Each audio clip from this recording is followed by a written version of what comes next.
There's plenty of examples of Animal Crossing fans who go above and beyond to do some really incredible things, and then there's some Animal Crossing fans that have created some truly cursed things along the way. Either way, it can be really interesting to take a look back at how sometimes Animal Crossing fans can take things to a whole new level, which can end up being for better or worse. Like for instance, let's look at this really cool story. Mayura Naidu is a really cool Animal Crossing fan who has taken collecting art in Animal Crossing to a completely new level, and it's absolutely amazing what he's doing. Earlier on this year, May decided to make it his own personal goal to travel around the world and visit every single art piece that's featured in Animal Crossing New Horizons, but in real life. So far, he's been documenting his adventures on his TikTok page, and he's gone and seen some really awesome things, from some of the paintings to some of the statues, and has traveled all over Europe to see a lot of this art, and is planning on expanding more and going to Asian countries and to the Americas, checking off the box to seeing every single art piece that is in Animal Crossing, and then going on to document it. If you're on TikTok, you definitely should follow his adventures in this journey, but this is just a wholesome example of a hardcore Animal Crossing fan taking things to another level. What about when things are a little bit weirder or odder? Some of you may remember when Animal Crossing New Horizons came out, there was so much excitement about the game, and some more hardcore fans started getting into the business of trading villagers and offering them on websites like Nookazon, and people would offer bells to maybe get a villager that they really wanted on their island. In some cases, some people were even selling their rare villagers, like Raymond, for example, who did not have an amiibo card at the time, making him one of the rarest villagers in the game. So there was this crazy supply and demand push for Raymond, but when one user on Twitter started making jokes about Raymond and just kind of memeing on their own villager, one fan took offense to this and decided to send a very angry direct message regarding Raymond. Hello, I've been following your tweets for the past 2 days and have come to the conclusion you do not deserve to have Raymond on your island. He is my comfort character, and seeing him in an environment not meant for him brings me anxiety. So I will be expecting a reply to this DM when you have him in boxes and ready to relinquish him to someone who will treasure him like he deserves. Oh boy.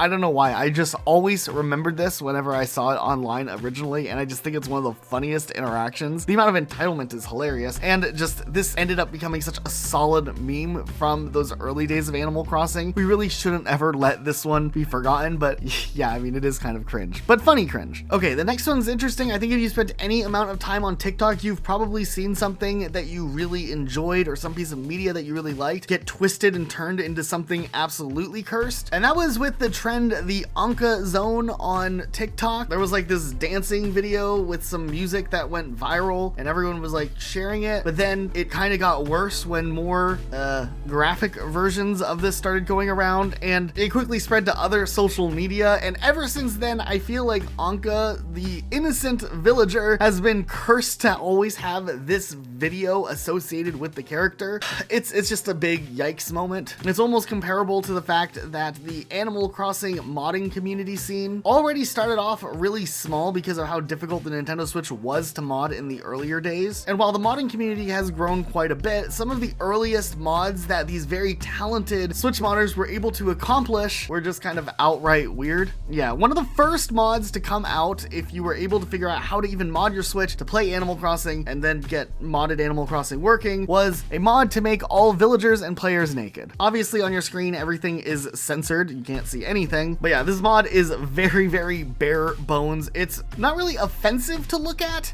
it's more just like, why? Why does this exist? Now, outside of the modding community, some other players try to take things in the same direction but differently, as in making different types of custom designs that would match the skin color so that their villager could look naked. And some of these ones were really funny. If you're doing it for comedic effect, that's really great. But the audience that I feel like is being targeted by the mod release that was made is questionable. But hey, I don't judge what you guys do on your own time. It's just interesting to me. It's a little weird to me. Let's be real, it's the furries. Let's look at another more positive one. In Animal Crossing New Horizons, you're already set up with the premise of you having to kind of populate and decorate and design your own personal, secluded, cool island. And you can do whatever you want with that. Most people try to make a very pleasant looking island for relaxation. And then there's people like me who just try to make it as urban and messy as possible because you like that type of design. But there's other fans who've taken things in a completely different direction and went the route of making complete horror themed islands. Yeah, instead of just, having a regular looking island, why not make your island something more like a haunted house or a haunted island and just go full on out making things creepy? Whether it's putting blood, hiding bodies, putting some weird voodoo stuff in your world. I think this is a really creative way of making your island look different than everyone else's island, which is usually, I don't know, like a hammock,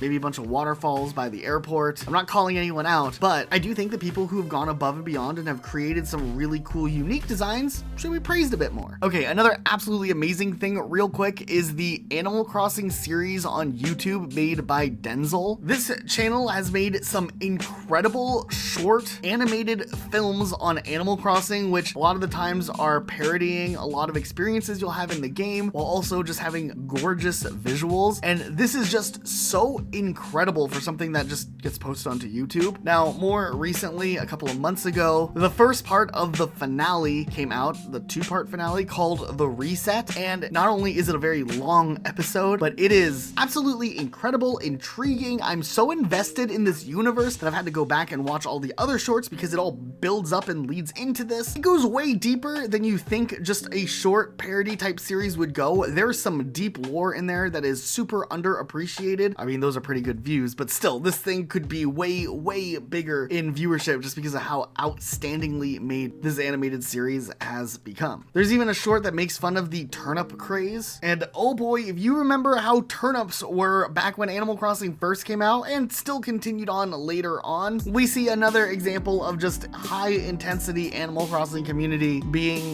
at its best. Everybody wanted bells when the game came out, and the fastest way to make bells is by winning in the turnip market, which turned into this whole thing where some people would advertise online if turnips were selling at a high price, and then they would continuously reset their clock back before they patched this out so that they would always have that high price. And then other people would want to sell their turnips off at these islands to make a big profit. But then it started to turn into a bidding war on space and time because of how awful the Dodo Light online service system is. We can only have like one person coming into an island at a given time, and then everyone else has to wait every time a new person comes to the island. So people who had already made a quick buck would offer a portion of their earnings to whoever was offering up their island. This ended up being a huge money-making option in Animal Crossing for people who had that high turnip price. And then these whole websites were built to manage lines of like queues of players who wanted to go to certain islands to sell their turnips, and there was like entry prices associated with it. Some people were paying real money to get access to islands so that they could sell their turnips for a high return.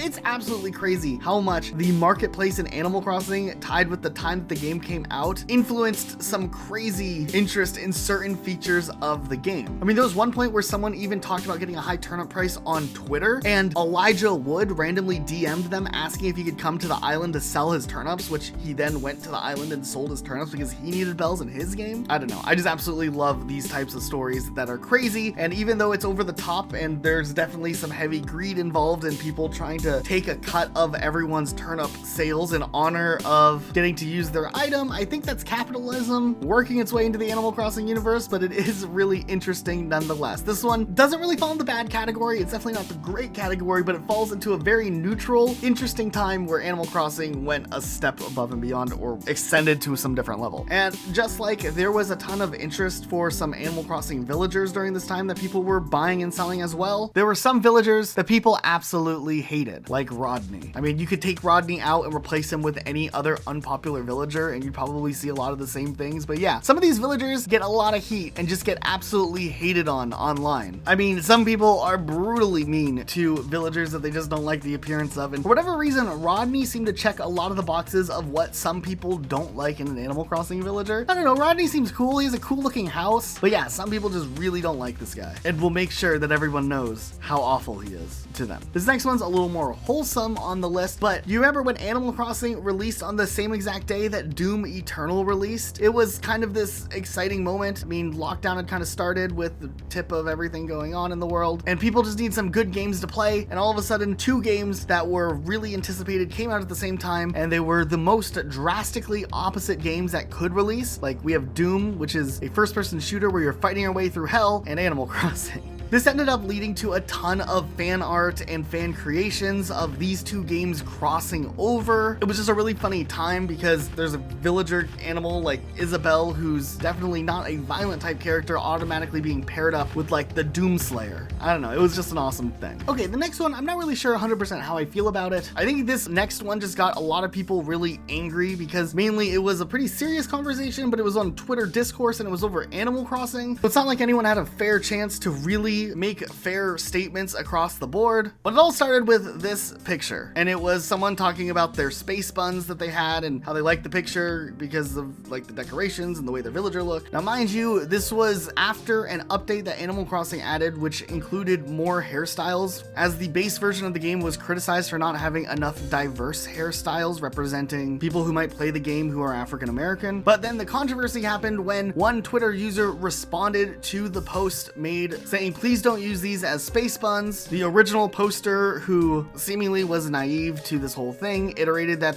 they were space buns, where then the person who replied said, "No, they're not. They're Afro puffs. Please use the 30 other hairstyles the game has made for your white ass." This was a little more aggressive, obviously. And from the profile picture on the person who was replying, it seemed like that person also was white. So this is where the whole other part of this controversy spins in. There was a bunch of support and criticism for both parties involved in this debate that ended up spiraling into this huge thing on Reddit and Twitter and other social media sites, with one of the first criticisms being white people policing other white people and overstepping and speaking on behalf of black people, as during this discourse there were some examples of black Animal Crossing fans defending the use of quote-unquote space buns, as it could be a hairstyle that anyone of any race can wear, where then a white Animal Crossing player would then reply criticizing the black person for allowing the white person to wear the hairstyle, where then the conversation of white people trying to tell black people what they have to be offended about, and then at the same time there were white people defending the space buns, saying that it wasn't that big of a deal, which in a way comes across as overstepping an opinion that black players should be able to voice their opinion on if they choose to. This thing became way more than just whether or not the space buns themselves were cultural appropriation, and came down to a bigger discussion of like the negative sides of quote-unquote woke culture or something like that. There's just a lot of opinions here, and I honestly don't even know who's right here because there's so many opinions with different valid points. It can be really confusing to try to navigate. But hey, if you are a black or African American Animal Crossing fan and maybe you read through this when it all happened, what is your opinion on it? Let me know in the comments down below, and maybe you can help clarify some of these issues here, because I don't feel qualified enough to try to present my own opinion when I don't even have it fully formed yet. Yeah, I don't know. Instead, we could talk about the Froggy Chair. Now, this was a huge thing in Animal Crossing New Horizons, as the Froggy Chair had been an iconic piece of furniture through all of the years. When Animal Crossing New Horizons released, all of the Froggy furniture was not there. There was no Froggy Chair, and there was a lot of fan outcry. It became this huge meme. It became one of the biggest, most wanted pieces of furniture in Animal Crossing, period. It became hilarious how sad and upset fans had gotten over the loss of the Froggy Chair. And there would be updates, no Froggy Chair. There would be another update, no Froggy Chair. There was another update. We got this weird cucumber looking chair, but it wasn't the Froggy Chair. And then finally, when we got the 2.0 update and Happy Home Paradise was added into the game, finally, after so much outcry from fans, the Froggy Chair was back. And it was pretty cool, I guess. This one's a bit older, but if you remember back when Animal Crossing New Leaf was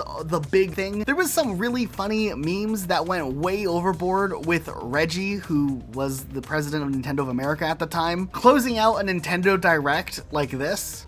Okay, that's all the time I've got.